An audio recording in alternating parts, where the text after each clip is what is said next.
Baik, berikutnya kami berikan kesempatan untuk Teh Desi. Teh Desi Ratnasari.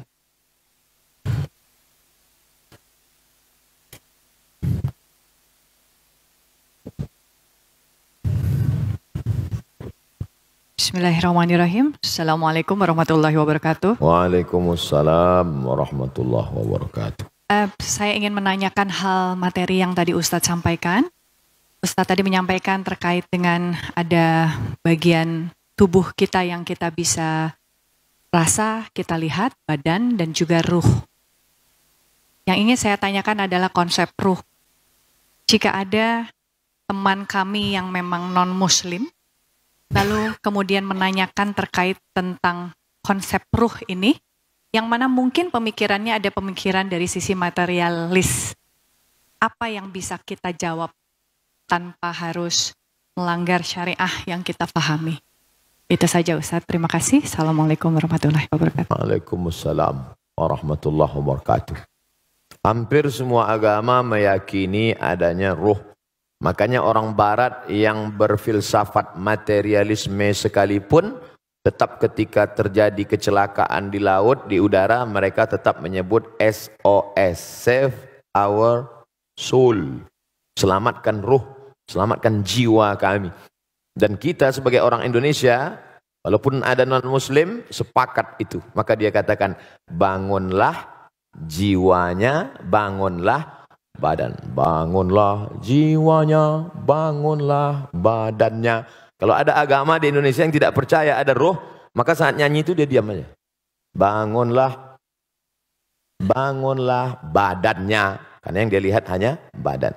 Jadi hampir semua meyakini ada roh, bahwa nanti kita akan mati, ruh kita akan diadili. Perbedaannya hanya pada konsep Allah, bahwa kita meyakini Qul huwallahu ahad, esa tunggal tak berbilang, Allahu samad, meminta hanya kepada dia saja, tak boleh minta kepada yang lain. Lam yalid, dia tidak beranak. Walam yulad, dia tidak diperanakkan. Dipejam mata, nampak bayang-bayang hitam, kuning, hijau, terlintas macam-macam gambar. Itukah dia? Ma khatara bibalik fallahu laisa kadzalik. Apa yang terlintas di pikiranmu, maka itu bukanlah Tuhan. Apa yang terlintas dalam kepalamu, maka Allah tidak seperti itu. Karena Allah itu adalah wa yakulahu kufuwan ahad. Tak ada satupun yang setara dengan dia. Insya Allah dengan orang di Indonesia selesai, walaupun non-muslim, karena mereka percaya kepada roh. Bagaimana dengan kawan yang bukan orang Indonesia, atau orang Indonesia tapi terkontaminasi kepalanya dengan aliran ateis? Di Indonesia orang ateis tidak punya tempat, karena sila pertama Pancasila, ketuhanan yang Maha Esa. Tapi ketika nanti ketemu dengan orang yang tak percaya pada Tuhan, mana itu Tuhan? Kalau memang ada Tuhan itu mana? Mana dia? Saya mau lihat Tuhan itu. Itu pertanyaan tertua dalam surat Al-Baqarah ketika Bani Israel yang dibawa oleh Nabi Musa menyeberang dari Mesir menuju Palestina. Orang Mesir, orang Israel minta kepada Musa. Apa kata mereka? Ya Musa lan nu'mina laka hatta narallaha jahrah. Kami tidak mau percaya kepadamu sebelum kami melihat Tuhan itu nyata di depan mata kami. Mana Tuhan itu Musa?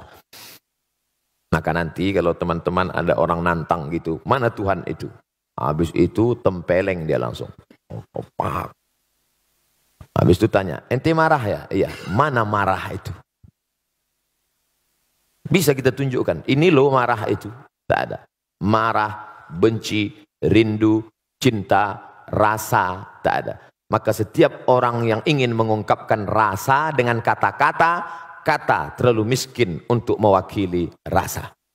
Semua kata yang diungkapkan untuk mewakili rasa yang tak kelihatan itu, semua kata itu dusta. Contohnya, ini yang baru-baru kenal lalu ingin nikah, perempuannya nggak mau diajak nikah. Apa kata si laki-laki? Kan ku nanti kau 1000 tahun lamanya. Bohong. 1000 tahun. 40 aja udah kena diabetes. Oleh sebab itu ini bicara tentang ada rasa. Ketika Imam Abu Hanifah, namanya Nu'man bin Thabit, nama populernya Imam Hanafi, bertemu dengan ateis yang tak bertuhan. Hanafi, kalau memang Tuhan itu ada, mana dia? Imam Hanafi berkata, kebetulan mereka bicara di tepi laut. Engkau pergi ke tengah laut naik kapal kayu. Sampai di tengah laut terombang-ambing, dipukul ombak, dihempas gelombang. Kakimu tidak injak ke bawah, tanganmu tidak menggapai apa-apa, tepian tidak kelihatan. Dan engkau hanya berpegang pada satu kayu pecahan kapal. Apakah dalam hatimu ada merasa di sana ada kekuatan yang maha besar? Ya, itulah Allah. Hanya saja kau tak tahu siapa namanya. Datang Muhammad sallallahu alaihi wasallam mengasih tahu bahwa nama dia. Siapa dia? Allahu la ilaha illa huwal hayyul qayyum. Apakah dia mengantuk kalau tidur malam? La ta'khudhuhu sinatun wala naum. Apa harta punya dia? Tuhan itu kaya. Lahu ma fis samawati wa ma fil ard. Selain daripada dia ada yang bisa ngasih pertolongan? Man dzalladzi yashfa'u indahu illa biiznih. Tahu tak dia apa yang ada terbersit dalam hati saya? Ya'lamu ma baina aydihim wa ma khalfahum wa la yuhituna bi syai'in min ilmihi illa bima syaa'. Bagaimana kekuasaan dia? Apakah dari Sabang sampai Merauke? Wasi'a kursiyyuhus samawati wal ard. Sulitkah dia mengatur berapa tetes hujan yang jatuh di sana? Berapa buah yang matang di sana? Berapa anak ikan, cacing-cacing tanah di dalam sana? Man dzalladzi yashfa'u indahu illa bi'idznihi ya'lamu ma baina aydihim wa ma khalfahum wa la ya'uduhu hifdzuhuma. Tak ada berat bagi dia untuk menjaga langit dan bumi. Wa la ya'uduhu hifdzuhuma wa huwal 'aliyyul 'azim. Itu makanya kalau ayat kursi itu dibaca, kuat iman kita, setan lari. Bukan mantra abim salabim abakadabra. Ustaz, saya baca ayat kursi kok setannya enggak lari. Orang ente 11 12 sama setan. Oh, lari. Kuatkan. Kira-kira itulah yang dapat saya jawab. Wallahu a'lam. Berikutnya dari Ihwan, ini dari Giovanni Tobing. Ya, silakan. Alhamdulillah. Saya pikir Mas Giovanni ini non muslim.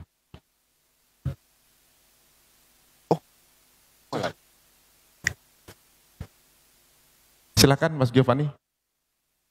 Oh, lagi di toilet. Alhamdulillah, berarti beliau sudah hitan.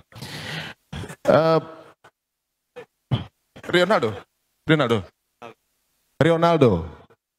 Mau tanya juga? Di toilet juga, mungkin bersama Giovanni. Oke, baiklah. Sepertinya list yang diberikan panitia dari teman-teman yang sudah booking pertanyaan sudah selesai. Oh ya, berikut dari Umar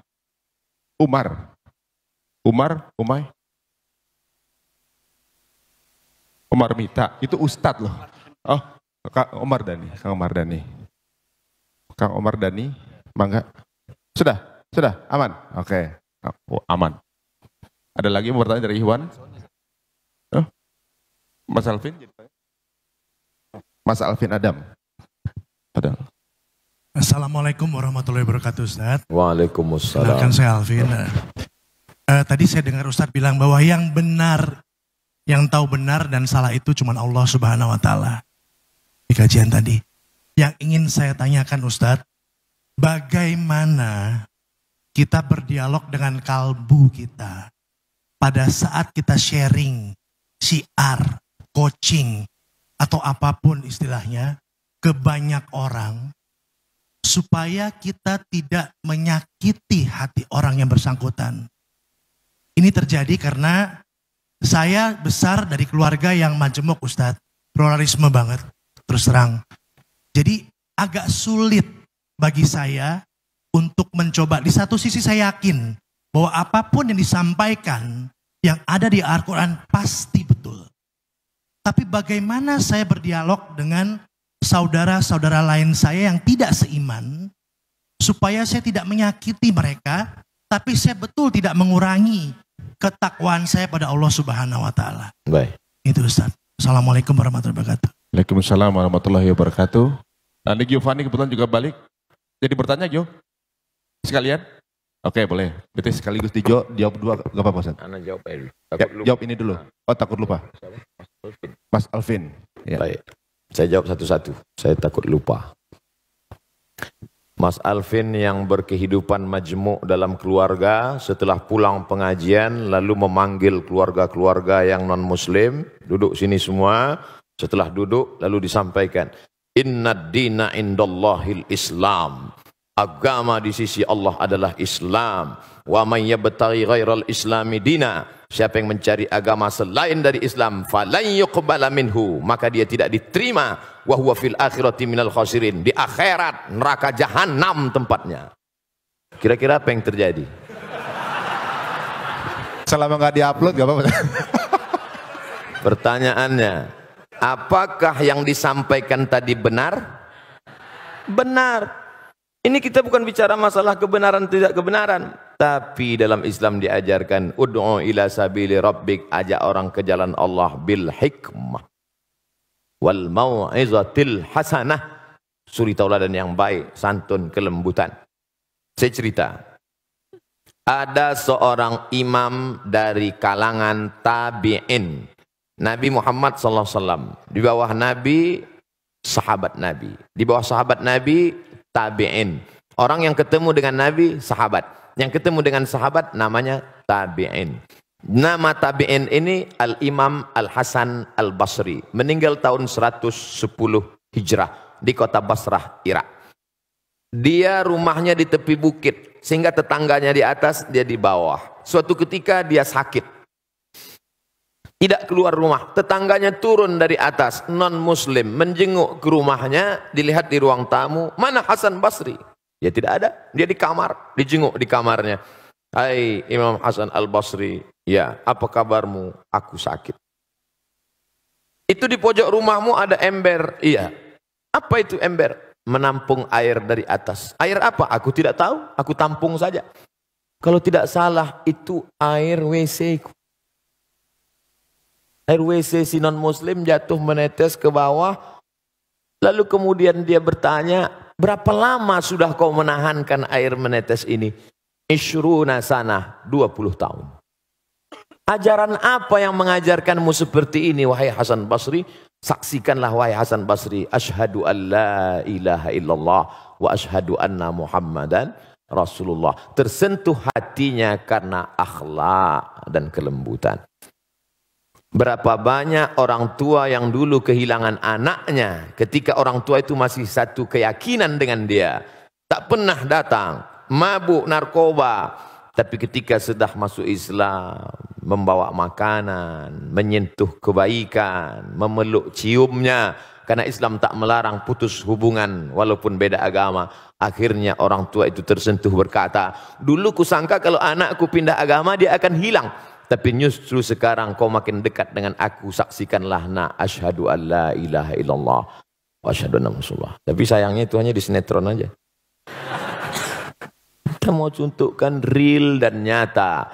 Oleh sebab itu maka sentuhlah dia dengan akhlak Islam, karena Allah Subhanahu wa taala tidak pernah memuji Nabi Muhammad sallallahu alaihi wasallam. Ai Muhammad yang tahajudnya sampai kakinya bengkak. Ai Muhammad, enggak. Tapi apa bunyi ayatnya? Wa innaka la'ala khuluqin azim.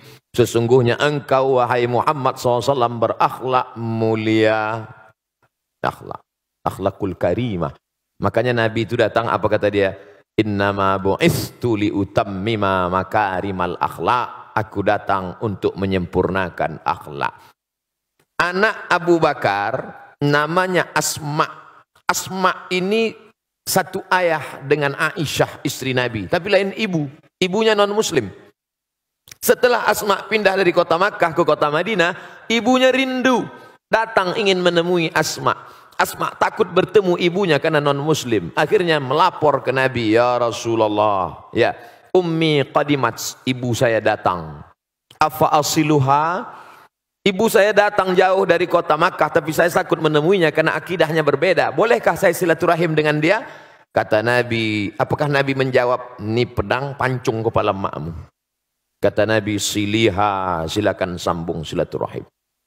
Afa'utiha, boleh aku beri dia hadiah? Apa kata Nabi? I'tiha, beri dia hadiah. Berdasarkan hadis ini, kata Syekh Atiyah Saqar, Mufti Al-Azhar Mesir, boleh memberi daging kurban kepada non-muslim dengan syarat kurban sunat, bukan kurban wajib. Zakat tak boleh karena wajib untuk umat Islam. Kurban wajib, kurban nazar tak boleh.